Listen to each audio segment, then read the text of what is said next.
Ben, intentarei ser breve, porque xa moito do que algunhas das cousas que quería falar xa se comentaron, xa se dixo moito e moi ben dito sobre o castelo. Vou centrarme no que é a intervención arqueolóxica. Bueno, decir que xa pasaron 4 anos desde a intervención, polas miñas neuronas, a parte de esos 4 anos tamén pasou un derrame cerebral. Entonces, espero que as cousas sean facilmente comprensibles, que queden claros. É un xacemento no que todo mundo que se achega a verdade que se implica, e parte de esa implicación que temos a xente que nos achegamos por aí é debida á asociación. A verdade é que o traballo é moi habitual decir estas cousas, pero hai que estar ali e ver como se sente a rocha por parte da xente da asociación para comprender realmente o valor que este ten para os veciños e todo o que levan feito ao longo de todos estes anos para intentar recuperar este xacemento. Bueno, dar as gracias tamén, lóxicamente, ao Consello da Cultura, á sección de Patrimonio especialmente e, sobre todo, a Rebeca. Bueno, sin liarnos moito máis, vou a atacar intentando ser o máis breve posible, a ver se iso é posible, a este castelo. Ben, xa se falou de onde está localizado, o xacemento está ao sureste da cidade, está, bueno, se isto é Santiago de Compostela, estamos aquí, en este circuliño, está apenas a 4 km e medio do centro urbano, entre Santiago e moi pertiño de Milladoiro. Estamos nun punto que realmente é un punto de control sobre os camiños que unían Compostela con Padrón e con Noia, que é a saída ao mar da cidade de Santiago de Compostela.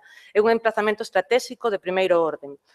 É normal que o castelo se pusera onde se puso, non foi o azar. Estamos na cabeceira do Siro da Rocha, espera que o cambié para intentar ir máis rápido, ao final vai demasiado rápido. Eso, estamos na cabeceira do Siro da Rocha, onde se centralizaba a recollida das rendas desta circunscripción. É unha circunscripción feudal, e as rentas que chegaban ao arzobispado levábanse habitualmente, sobre todo en materiais, é dicir, en especias, en grano, maioritariamente, se recollen aquí, neste punto. Vamos a facer unha cronoloxía moi básica do xacemento, para que xa se falaron de moitas destas cousas, pero decir que a primeira mención sobre esta fortaleza arcebispal que está construída por Xoán Airas, a primeira mención que temos é de 2255, aínda que pensamos que a construción é anterior, porque xa se fala dela como un castelo construído. Entón, estáse dando unha cronoloxía de 1240, pero é posible que pudéramos ir un poquinho máis para atrás. Estamos en un sitio que foi un escenario ao longo de toda a súa historia de diversos episodios bélicos, o sea, é un centro de poder e tamén un centro de guerra. Moita xente intenta entrar na rocha e quedarse con ela. Algúns dos máis famosos estaría entre eles os conflictos que ten o arzobispo Berenguel cando chega a Santiago de Compostela. É un arzobispo que ven dende Francia, atópase entrando en unha cidade onde non é demasiado ben recibido polos cidadáns de Compostela. Non teñen problema en que sea arcebispo, pero non lles gusta que este na cidade ni que intente mandar dentro desta cidade. E, polo tanto, non se lle deixa pasar. Bueno, é un momento no que, perdonade porque vai ir máis rápido que eu, é un momento no que hai na cidade impídeselle a entrada dentro do castelo, hai diferentes momentos de batallas, hai momentos nos que se chega a quemar o castelo da Rocha, sabemos, se di textualmente que se queman os aposentos do arcebispo. Estes conflictos péchanse de un xeito un pouco drástico cando o arcebispo reúns os levantiscos e lles corta a cabeza. É unha forma de solucionar un conflito quizá un pouco bruta, pero a verdade é que lles foi bastante ben. Durante bastante tempo a cidade estivo calmada, non nos vamos a engañar. Outro momento de asedio importante para o castelo é o do Duque de Lancaster, dentro das guerras, realmente é casi como unha secuela dentro da península da Guerra dos 100 anos. O Duque de Lancaster desembarca en Coruña, dase un pequeno paseo, un garbeiño por todo o que ven sendo Galicia e chega hasta Castela, consigue o que ven buscando, que casar ben a súa filla, é dicir, reivindicar os dereitos ao trono que ten a súa muller. El chega a estar a sitiar o castelo. Tamén que temos evidencias físicas dese asedio, e tamén hai un momento importante do levantamento compostelán contra o arcebispo Rodrigo de Luna, que é unha especie de preguerra irmandiña do que o castelo sufre moito. Os que vallades a visita falaremos bastante deste tema. Bueno, o momento culmen destos asedios é a Gran Guerra Irmandiña, no que o castelo é parcialmente destruído, non sabemos ata que punto. Sabemos que posteriormente, en 1471, o castelo non está completamente destruído porque se ocupa parcialmente por a xente de Lope de Moscoso durante os seus enfrentamentos polo arcebispo. Se comenta que se volve a baluartar, polo tanto, un castelo estaba en semiuso, o sea, era un castelo seminuevo, aínda se podía utilizar de alguna maneira. Despois deste ataque, cando o arcebispo decide que así non pode ter unha fortaleza como esa, que calquera pode ocupala, na entrada de Compostela, con acceso aos dous accesos importantes cara ao mar desde a cidade, desmonta a fortaleza. Pedra a pedra, faise un traballo impoluto, que é o que constatamos durante a intervención, que realmente o momento máis brutal é no momento no que o arcebispo decide desmontar a rocha. Ben, esta sería a cronoloxía básica do xacemento, e agora vamos a falar da cronoloxía que ten a ruína. Unha vez que o castelo xa está arruinado, xa está sacada toda a pedra, temos noticias que en 1550, entre 1550 e 1597, un tal Pedro de Brei acondiciona todo o espacio exterior do castelo para facer un gran pedio agrícola.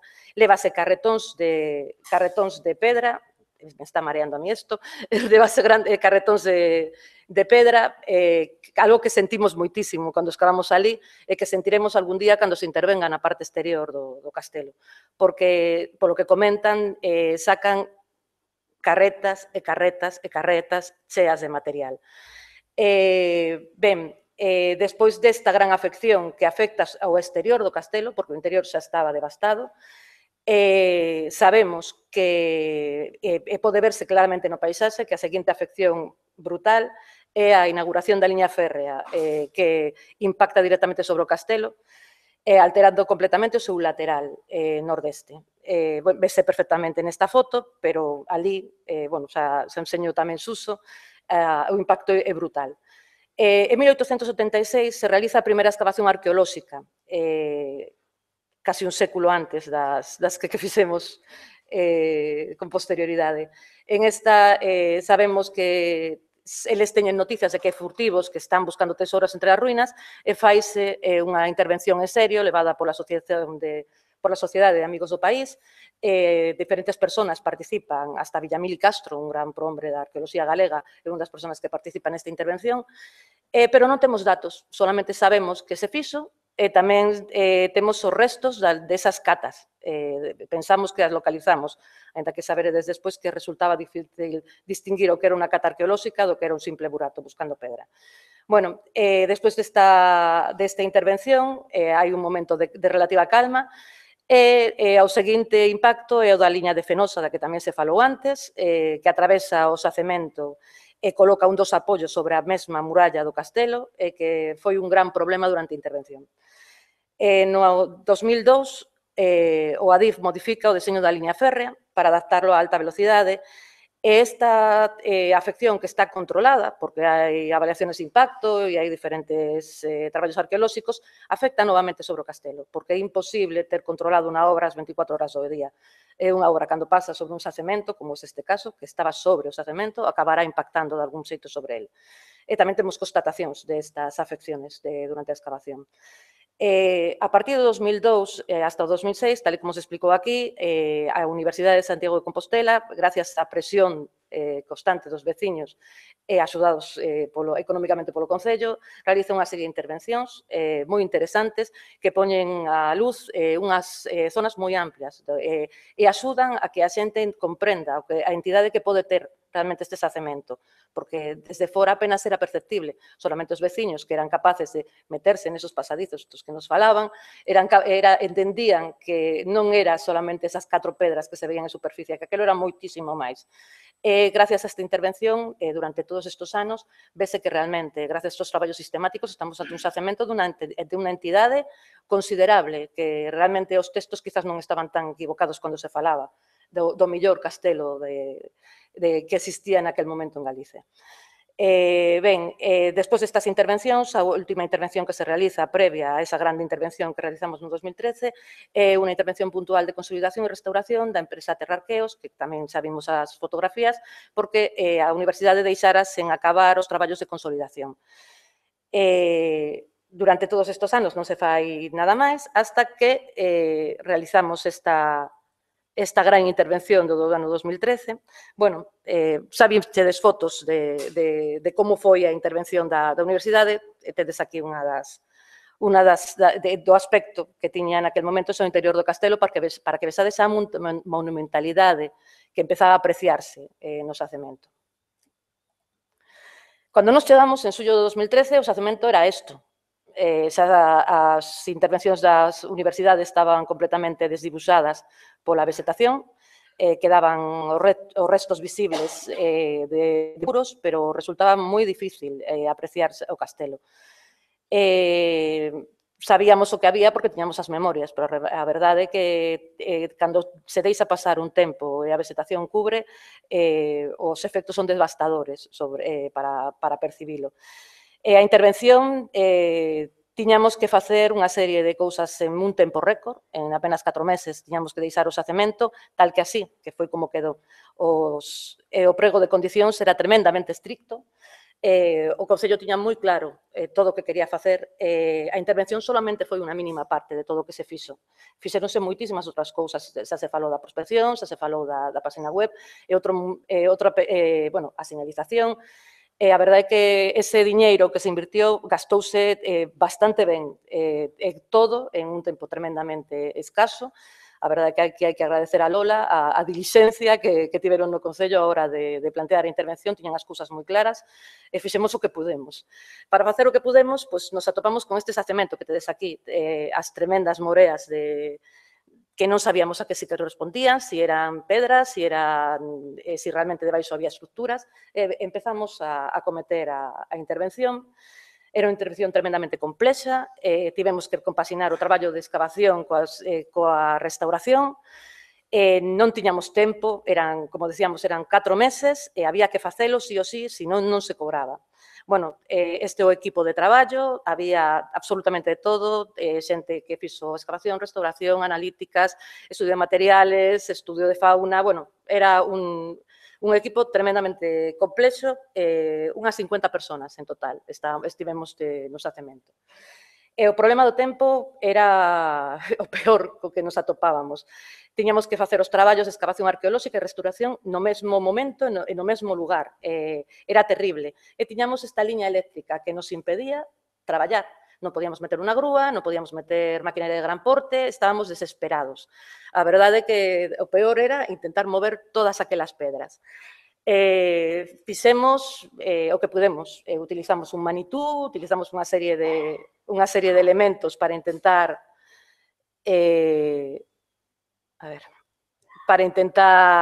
solventar a falta que tiñamos de unha grúa. Eso complicou tremendamente o avance dos traballos. Non resultaba fácil traballar con un manitú. O manitú é esta pala que tedes aquí, que tiña un brazo que se extendía casi 12 metros. Gracias a eso, fuimos movendo as tremendas pedras que iban aparecendo dentro do escombro. A parte dos tempos, o sea, da escasez de tempo real, tiñemos o problema do tempo atmosférico. Como tamén se comentou, tivemos un auténtico verano sahariano. A mitad dos acementos estaban nos nosos interiores, o sea, estábamos respirando constantemente un polvo insufrible. Que pasou? Nos últimos 15 días, de repente, apareceu o outubro máis chuvioso das últimas décadas e todo o polvo caeu en picado sobre nós, cubrindo o xacemento.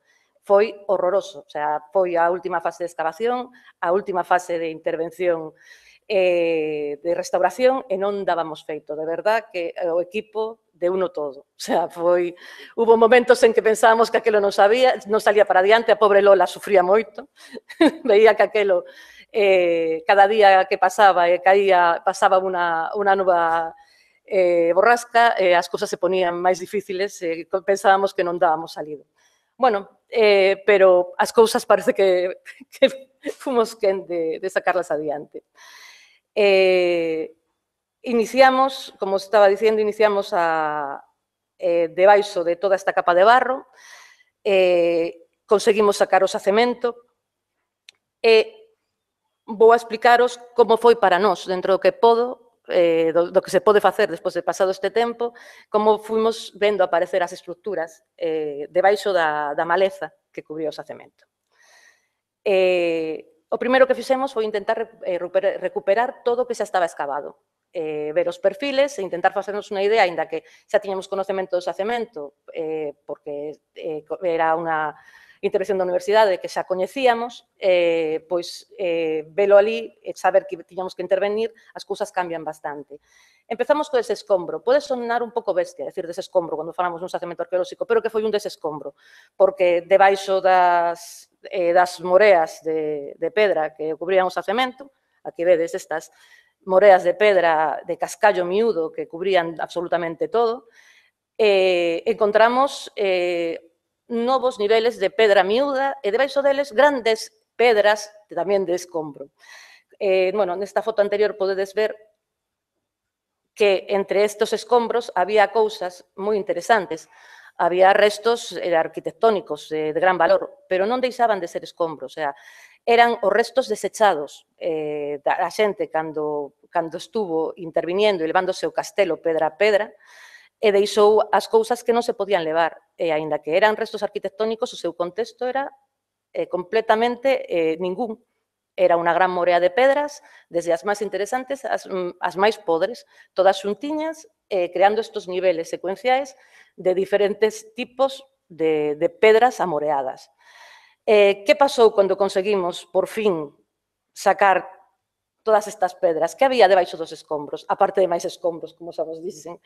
Bueno, pois debaixo dos escombros fuimos atopando que en moitos lugares estaba directamente a rocha.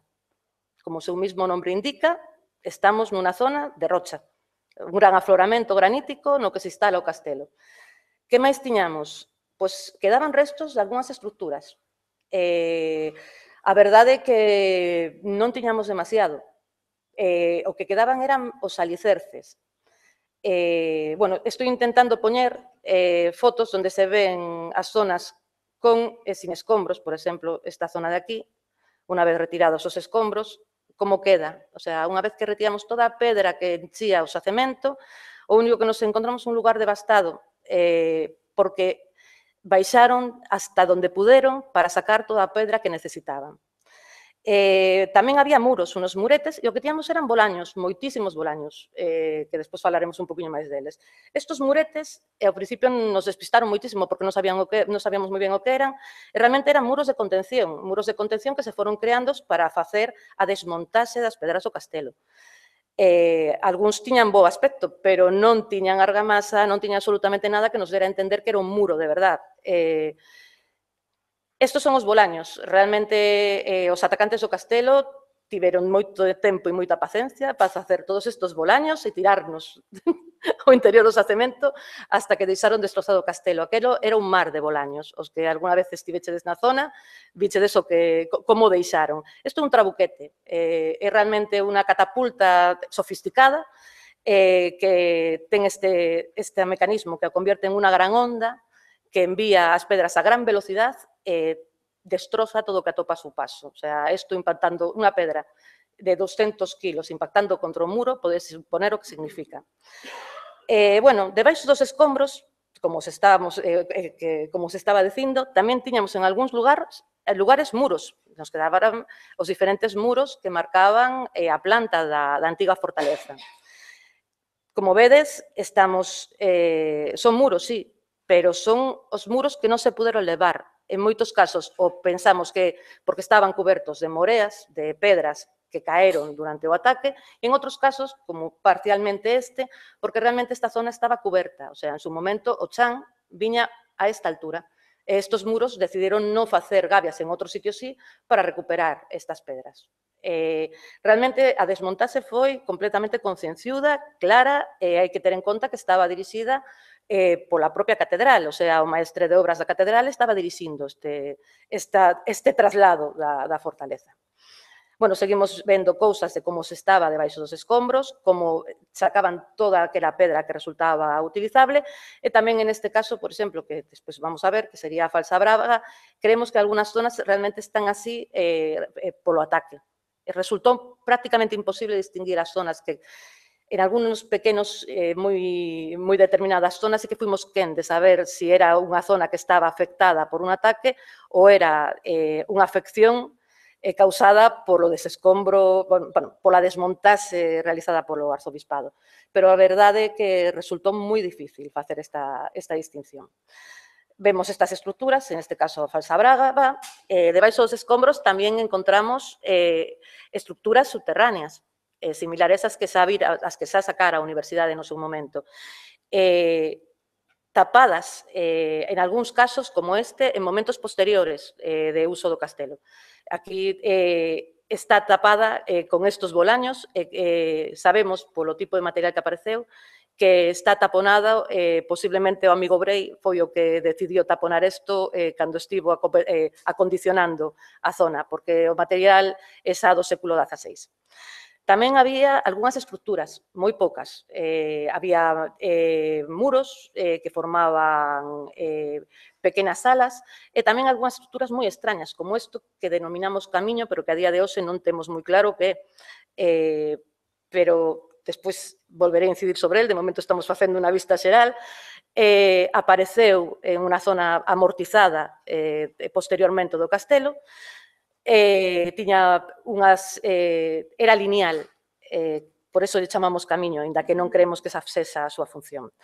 Bueno, baixo os escombros tamén había pequenas zonas nas que se conservaban anacos minúsculos de pavimentos. Estos pavimentos foron desmontados por esos cortes que vos decíamos, os cortes que fan para chegar o máis baixo posible para extraer a pedra dos muros, crean grandes cortes por os que se chega hasta o substrato, como podedes ver aquí, e deixan estas zoniñas minúsculas de pavimentos. Estas zonas minúsculas de pavimentos deronnos unha información increíble, pero eran tan mínimas que resultou un pouco desesperante como arqueólogo, porque realmente chegamos un momento en que nos consideramos desescombradores, máis que arqueólogos, porque realmente esas zonas que excavamos foron mínimas. Eso sí, os resultados, a verdade é que foron moi interesantes.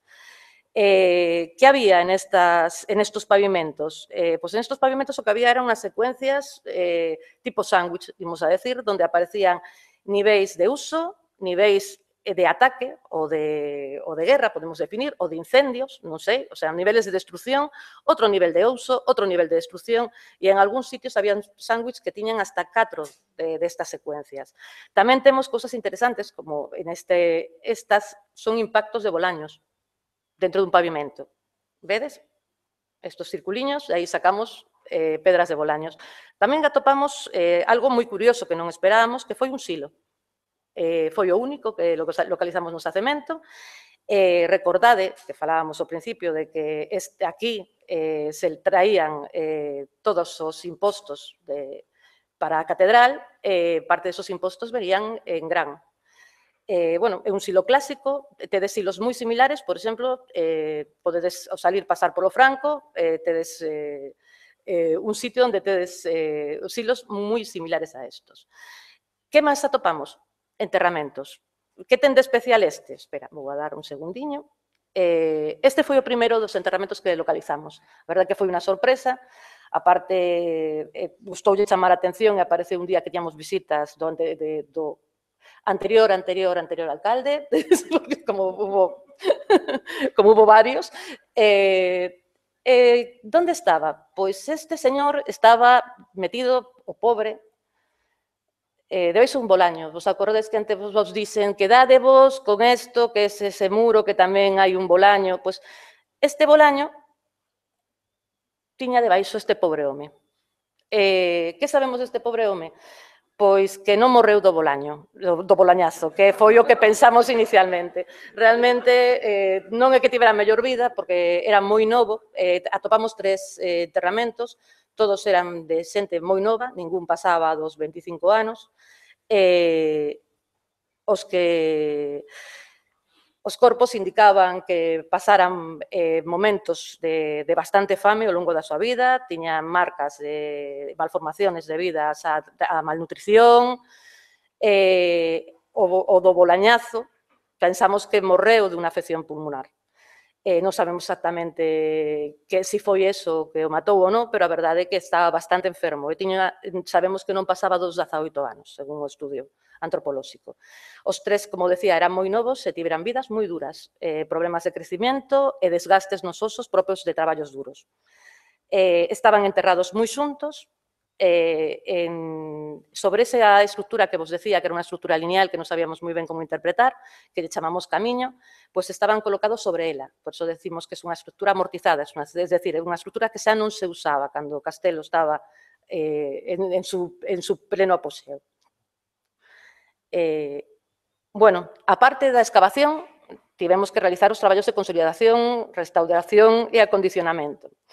Isto se tivo que facer ao mesmo tempo que escavábamos. A verdade é que foi bastante razonable e non acabamos nin a martillazos, nin co sacho pegándonos uns contra os outros. Restauradores e arqueólogos convivimos en relativa paz.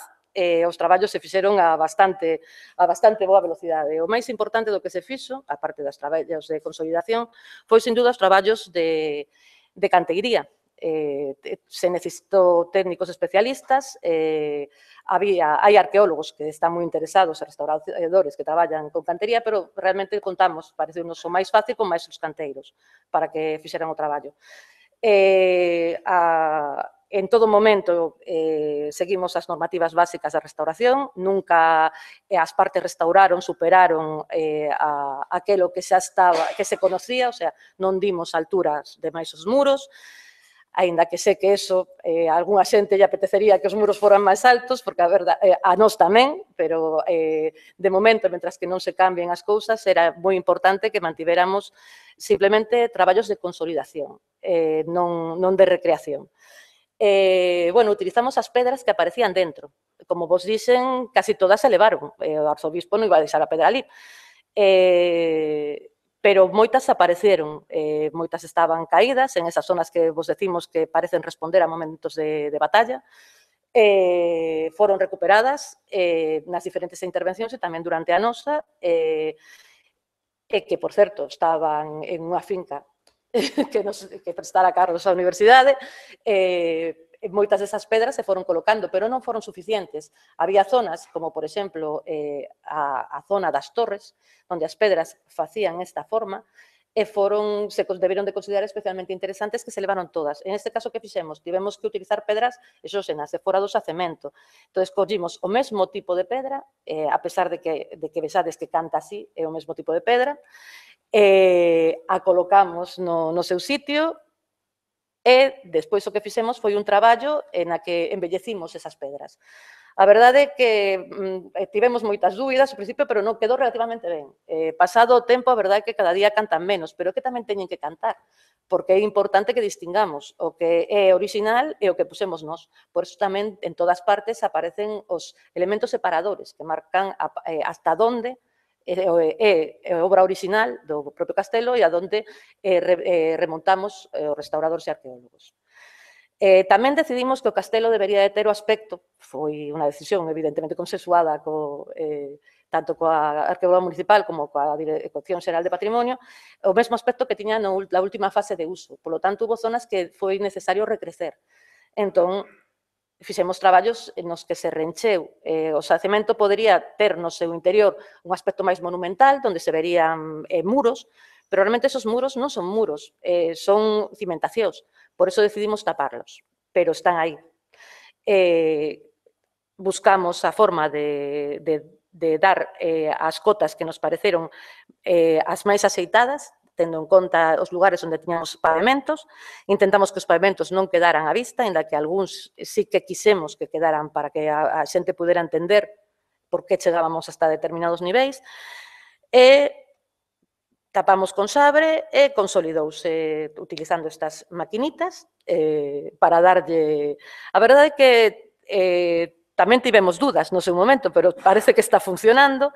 Tamén foi necesario debido á chuvia, porque como ao momento de proba de lume foi ese ano tan tremendamente chuvioso do que vos falaba, tivemos que facer pequenas obras de enxeñería chapucil para conseguir levar a auga sin que esta auga arrastrara materiais e acabase renchendo zonas previamente excavadas. Como vos dixen, parece que está funcionando relativamente ben, pero a verdade é que traballamos moito co tema de proba e erro. Tamén tivemos que consolidar perfiles que deixamos testigos no interior do xacemento para no día de mañá outros arqueólogos con novas tecnoloxías podan sacar máis información da que conseguimos sacar nós. Tamén incluso nos dedicamos a sacarlle brillos bolaños, porque aquilo, como os comentei, daba moitísima pena, porque vivíamos entre o barro. O sea, o último mes nadábamos no barro.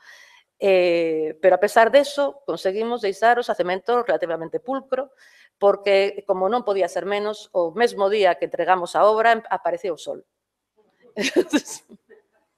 Se non é así, non é unha excavación arqueolóxica. E os grupos de bolaños, o sea, destas pedras que vos comentaban, que se lanzaban con os trabuquetes, intentamos deixalos dentro do posible nas zonas das que apareceran, intentamos recrear, é certo que creamos como grupiños e tal, para darle un certo aspecto de sardín xaponés, que quedou no interior do castelo, pero intentamos que pese a eso, regresaran ás súas zonas. Eso sí, non están no punto onde nos apareceron, senón están sobre ese último nivel que vos comentábamos o que deixamos a totalidade do interior do xacemento, porque, como vichedes na anterior foto, cando chegaban, impactaban e facían tremendos buratos no interior, nos pavimentos. Polo tanto, moitos deles apareceron a cotas, a casi algúns deles a 1 metro de profundidade frente ao lugar onde se atopan agora. Tamén realizamos un estudio de paramentos. A zona máis interesante era, a verdade, que onde aparecían os muros máis altos e máis espectaculares, e a estrutura máis espectacular desde o meu punto de vista, é a zona previamente excavada pola universidade. Tanto este interior como toda a zona do muro exterior, no que traballou duramente Fernando Acuña, ao que aproveito porque é un gran profesor para min e que agora nos falta. Pois estas zonas, o que fixemos foi revisitarlas e facer un estudio de paramentos, que aproveito para agradecer unha vez máis a Rebeca a súa axuda en este estudo. Que podemos sacar en claro de aquí? Moitas cousas. Entendimos determinadas historias que nos tiñan moi confusos nos anos previos de intervención. Entendimos en que momento se colocaron cada un dos muros, como foron evolucionando. Por exemplo, aínda que é moi difícil de explicar aquí, en campo será máis fácil de ver, esta fonte, isto que na actualidade é unha pequena fontiña, foi no seu momento unha porta. Non sei se a vedes, espera. Este é o seu dintel e todo isto que tedes aquí, que non está coloreado, é un momento posterior no que se recrece. Por que se recrece e se fai isto así? Porque se está facendo unha nova fase na estrutura do xacemento, se está creando unha nova muralla por fora. E esta porta xa non ten sentido. Esta poterna, que é a porta pola que daba saída ao río, ou onde se podía recoller auga fora do castelo xa non ten sentido. Polo tanto, recrécese con canteiría e convértese en unha nova fonte. E a fonte que tiña anexa, aquí había unha pequena fonte, deixa de utilizarse. Isto, os que veñades a excursión, poderedes velo ali en directo. É esta a fontiña que queda dentro. Como isto, tamén entendimos outros moitos lugares do xacemento, entendimos gracias a ese estudio de paramentos que vos estou comentando. Tamén fixemos unha nova lectura, moitas destas cousas xa estaban intuídas, incluso reflexadas nas memorias da universidade, pero moitas nos permitimos ter pruebas empíricas, como que, por exemplo, esta é unha canle de entrada de agua para o castelo, pequenos detalles que foron averiguándose gracias ás probas empíricas que nos proporcionou a naturaleza cando nos inundou o xacemento coa auga. Ben, esta zona está na liza, esta é a muralla previa do castelo, despois o veremos, esta é a muralla que a segunda muralla, o Falsa Braga, que se construye no século XV, e este é un espacio no que se sigue utilizando para poder baixar a unha zona na que entra auga cara ao castelo. Tamén fixemos un estudio das marcas de cantería que tiñamos e comenzamos a facer un estudio comparándolas coas marcas de cantería que aparecen na cidade de Santiago, aquelas obras realizadas na catedral en momentos cronolóxicos similares. A verdade é que empezamos con moito ímpetu, pero este estudio está, polo momento, bastante parado, porque a nosa idea era tamén revisar outras obras de época de Berenguel. Pero, bueno, o que foi interesante é saber as marcas de canteiros que sí temos dentro da rocha, e entre as marcas que temos aparece unha que é tremendamente curiosa. Bueno, parte destas as podedes ver, por exemplo, por a parte de fora do Pazo de Selmírez, tedes esta marca relativamente frecuente e esta, as podedes atopar ali. Tamén atopamos cousas interesantes, como determinadas marcas que non son as típicas de cantería, como estas, e que consideramos que son marcas de construción, que estaban indicando os canteiros como deberían de seguir o muro en ese punto. E, por último, a que a todos nos alucina, a todos os que pasamos polas rochas, sería esta marca, que nos planteamos se realmente, máis que unha marca de cantería, non será unha firma. Realmente sería, se estamos pensando que esta zona é do século XV, como pensamos polo estudio de paramentos, non era frecuente ter marcas de cantería naquel momento. Creemos que esta persona, a que fixo este sector, esa baixada que os enseñé antes, a zona de entrada de auga no castelo, estaba tan orgulloso da súa obra que asinou. Realmente podería ser unha con esta pequena marca, pode estarnos falando de un Enrique, ou non temos moi claro de quen, pero realmente pensamos que está asinada a obra, que non é unha marca de canteiro. Bueno, vamos, porque non sei como estou, me imagino que andaré fatal de tempo, vamos a ver 5. Ala, vamos. Ben, despois de poneros a cabeza loca con tonterías, vamos ao forte. Ben, a fortaleza da Rocha. Conclusiones que sacamos da intervención. A torre da homenaxe estaba no centro. É algo que xa se empezaba a ter relativamente claro. Aos lados apareceron 4 torres. Suponemos que son 4, ainda que só atoparamos, polo momento, 2, pero que son esta e esta. Pero supoñemos que aquí e aquí tendríamos as outras 2. Atopamos tamén 2 torres cadradas. E supoñemos que aquí haberá unha terceira, aínda que non pudimos atopala, porque os señores do ferrocarril decidiron facernos esta preciosa desfeita.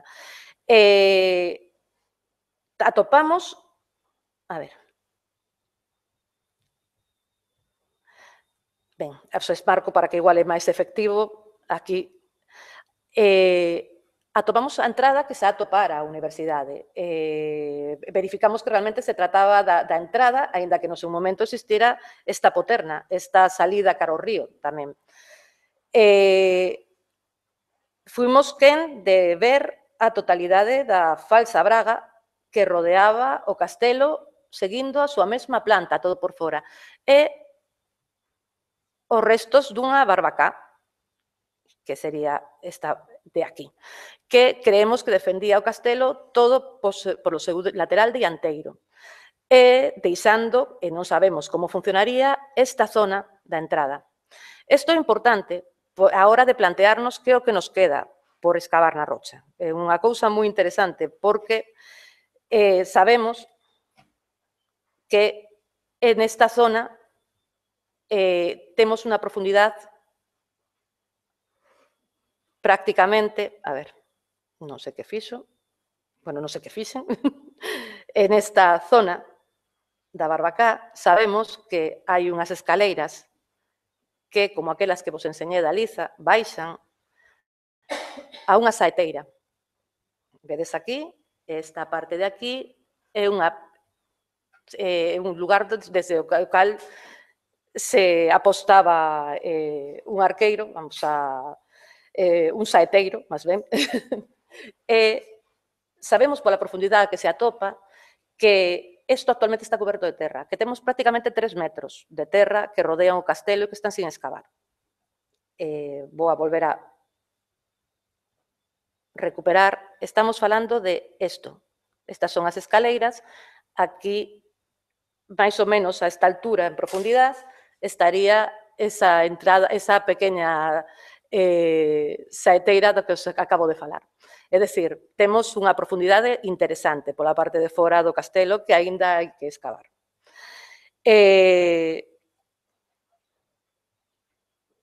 A ver, se teño o... Bueno, isto de estar no ordenador que non é o teu, ten estas cousas. Bueno, vou a deixar de... A ver, os estaba explicando. Falsa braga, que rodea, vedes a profundidade que ten aquí, non? A altura que temos. Cando vallades, os que vallades o sábado, poderedes velo en directo. É posible que aquí, tapada pola terra, tendamos unha altura similar. Non sei se sodes quen de faceros unha idea do que nos queda por ver neste castelo. Aquí chegamos aquí a estas escaleiras de novo. Por que non se excavou este sector dianteiro de diante da saeteira? Pois por varias razóns, entre outras porque estaba en unha zona que non estaba en aquel momento solicitado intervir por parte de... Non tiñamos nin idea de que podíamos atopar algo como isto, polo tanto, a hora de solicitar os permisos para intervenir, non se planteou intervenir por fora do castelo hasta esta altura, e non podíamos seguir excavando cara alá. E pola necesidade, que creo que xa comentei antes, de deixar zonas de reserva, para que algún día os outros arqueólogos poden intervenir aquí. Entón, esa zona de diante do castelo se deixou como reserva arqueolóxica. Pero é importante que planteemos que quizás non toda debería ser unha reserva arqueolóxica, porque temos moitos datos que están aquí enterrados. Ben, esta sería a Torre do Homenaxe, é unha torre do homenaxe cadrada, tiro para diante, despois deste pequeno inciso, unha torre do homenaxe cadrada, ten unha cousa moi curiosa, vou directamente á mandanga, que é que ten un graderío que a rodea por sus lados, por sus dous lados que dan o suroeste e o surleste. Este graderío é unha cosa bastante estrana e non temos exemplos similares, polo menos en Galiza. Bueno, son máis da Torre do Homenaxe. O castelo tamén ten estancias, como comentábamos antes, estancias interiores, das que non fomos quen de saber o seu uso real, porque os pavimentos que tiñamos, que nos permitirían ter datos sobre como se usaron, eran tan mínimos como os que os enseñé antes. Isto que tedes aquí é para que vexades a estratigrafía tipo sándwich da que os falaba. Non sei se se aprecia moito, pero aquí hai como líneas nas que están esas fases de uso, son esos pavimentos, e debaixo temos fases de destrucción.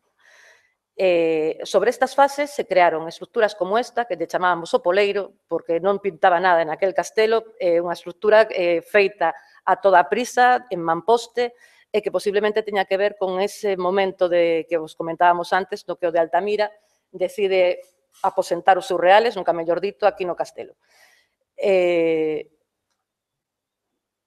Que apareceu tamén en esas zonas que vos comentaba, material arqueolóxico in situ, que é o que máis necesita un arqueólogo, porque por bonitas que sean todas as pezas que nos apareceron no desescombro, están descontextualizadas, pero aquí atopamos materiales no xusto lugar onde se deixaron.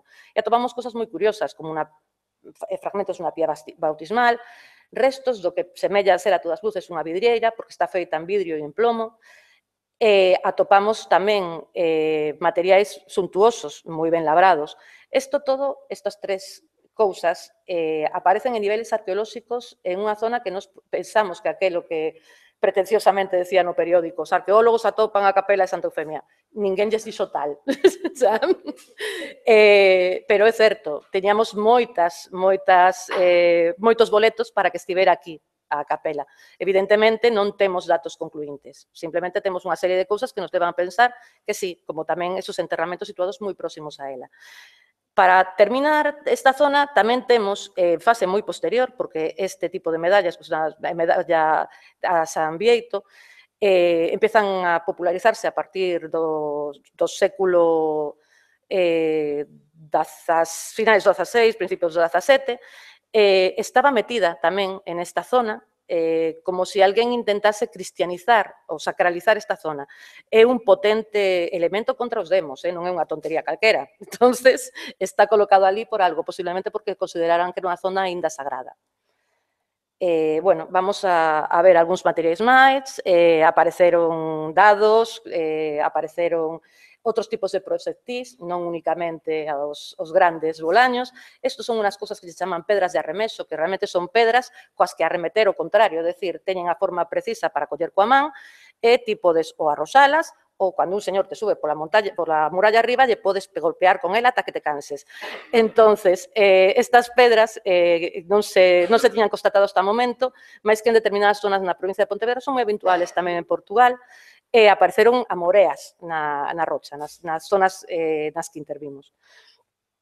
Apareceron elementos máis ou menos suntuarios, apareceron moedas que nos axudaron moito a datar os diferentes niveis, apareceron cousas como esta chave que apareceu moi perto dos restos dunha arqueta, aparecen cosas que parecen pequenas tonterías, como, por exemplo, este alfinete que non é unha tontería porque está chapado en ouro. Non é un chapado sen máis, senón que está feito por unha amalgama. É unha forma de elaboración moi estrana en Galicia. Se utiliza mercurio para impregnar ouro dentro do bronce, neste caso. Entón, tamén se utiliza para plata. É unha técnica un pouco moi elaborada, polo tanto, nos está falando de elementos de luxo. Está diciéndonos que os que vivían ali non eran uns cualqueras. Tamén os materiais cerámicos eran de moita calidade. Isto é para o que sirve un SIG, que antes coa precipitación non vos comentei que o que nos salvou sobre todo a vida a hora de ser capaces de levar a excavación adiante foi contar en tempo real con toda a información que se iba sacando na intervención, porque se volcaba directamente todos os datos nun sistema de información xeográfico que nos permitía a todos contar coa información prácticamente según iba saindo. E aí íbamos transmitindo a xente que estaba facendo estudio de materiais que, aínda que parte estábamos no propio xacemento, unha parte tamén estaba na universidade. Tamén foi de gran axuda contar con unha restauradora, bueno, con 3 restauradoras, eran 4 no equipo, pero unha que se dedicaba a materiais a pé de obra, porque tiñamos de un día para outro o urruño que te sale na excavación de algún material metálico, non sabes cal, se convirtía o día seguinte en un elemento arqueolóxico que nos permitía ter moita información sobre ese nivel. Ben, tamén fixemos un montón de analíticas de todo tipo, xa vos comentei antes, que tamén iban dentro do proxecto, pois desde carbono 14 hasta análisis de fitolitos, fauna, traía este pequeno detalle porque o interior dunha saeta ten un trociño de madeira que permitió datala. Entón, isto xunto a mandíbula que é unha mandíbula de porco que datamos, axudou a datar con carbono 14 dos niveis e nos deron uns datos bastante interesantes. E que fixemos con todo isto? Pois facernos unha idea de como evolucionou a fortaleza ao longo de todo este tempo. Vou a ir moi rápido comentar que as nosas conclusións son un pouco de caixón, ¿no? Pero está ben que unha intervención arqueolóxica te axude a dar testimonio de que os textos medievais eran bastante clariños a hora de decirnos como estaba o castelo. Temos esta estrutura central que é a torre, con esta cousa que vos decía que lle chamamos camiño, que a rodeaba. Estos pensamos que é o núcleo inicial do xacemento.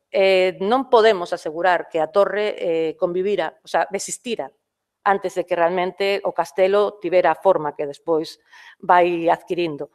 Pero hai moitos pequenos detalles que nos invitan a pensar que é un momento no que foi unha torre senta. Tanto por este caminiño, vamos a chamarlle camiño por non chamarlle estrutura defensiva que rodea unha torre, como polo feito de que este lixeiramente descuadrada con respecto ao resto da fortaleza, o cal é un pouco estrano tendo en conta o detalle co que se fixo o resto do castelo. En algún momento do século XIV sabemos que o xacemento, a rocha está funcionando pois con esa torre cadrangular no centro, rodeada por esas torres das que falábamos antes, esas 4 torres redondas e as 3 torres cadradas. Unha serie de estructuras interiores tamén estaban en uso. Ao longo do século XV, o xacemento cambia e se fortalece. Creemos, con prácticamente toda a seguridade, de que pode ter un arqueólogo, cal normalmente non é demasiado, que esta falsa braga é unha estrutura que se crea moi tardíamente. Pensamos que non durou 3 telediarios para entendernos. Pensamos que se construyou sobre 1460 e os irmandiños chegaron aquí en 1467, é dicir, que podían terse aforrado a tontería, pero é moi interesante porque está falándonos de un concepto novo na fortificación. É unha emprega non só a pedra, sino que emprega un reforzo terrero no interior que está pensado para o cambio que se estaba sufriendo o armamento ao longo deste século XV.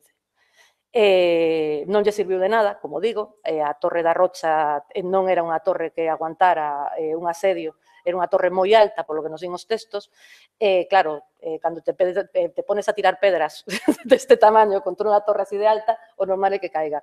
Pero despois do que lles pasara co levantamento en 1460, deciden fortificarse e facer a falsa braga. Que hai no 1480? No que temos no 1480 é todos os traballos de retirada de pedras. Grandes zonas donde se excavou buscando a pedra, que están rodeando todo, e estas cousiñas que vedes por aquí son esos muros de contención que vos decíamos que estaban utilizando no desescombro. Solamente un detalle no anterior. Estas cousas que vedes aquí, estas especies de manchas informes que aparecen así a su caer, eso é todo o que temos de pavimentos. É dicir, son os lugares que se permaneceron intactos, os lugares onde tiñamos niveles arqueolóxicos 100%, onde pudimos facer unha excavación de verdade. A verdade é que non era moito. Para o pouco que tiñamos, os rendimentos, a verdade é que foron bastante altos. Bueno, esta foto, este dibuxo xa os bichedes antes, acompañado do texto. Aquí non me digas por que cambiou, aquí o que pon é que o autor do dibuxo Xurxo Costenla. É unha recreación con todos os seus defectos do que consideramos que pudo ser o castelo. Como non sabíamos que facer nesta parte de diante, deixámolo así, pero isto estaría tapado. É dicir, esta parte, esta saeteira, non sei se a vedes, aquí, é a que estábamos comentando que estaría en esas escaleiras que se baixan desde a liza. Decir que sabemos pola información que temos das fontes que había un terceiro recinto. Non temos moita información, solamente que todo eso que comentou antes Suso, de esos lugares onde había sitio para 200 cabalos, 200 personas e varias motos, supoño, porque unha vez que se ponen a exagerar, pero sí que tiña que ser un xacemento moito máis amplio do que actualmente vemos, non é só o castelo, os dous recintos dos que acabamos de falar, sino toda a amplia zona que o rodea. Temos que tentar imaginar o que podía ser, que tipo de defensas podía ter, hai textos dos que falan incluso da posibilidade de que un dos fosos se inundase. Algo que é bastante creíble despois da nosa intervención e toda a auga que vimos vos caernos encima. Bueno, xa solucionaremos as dudas que vayades tendo. Agora lle toca a Lola.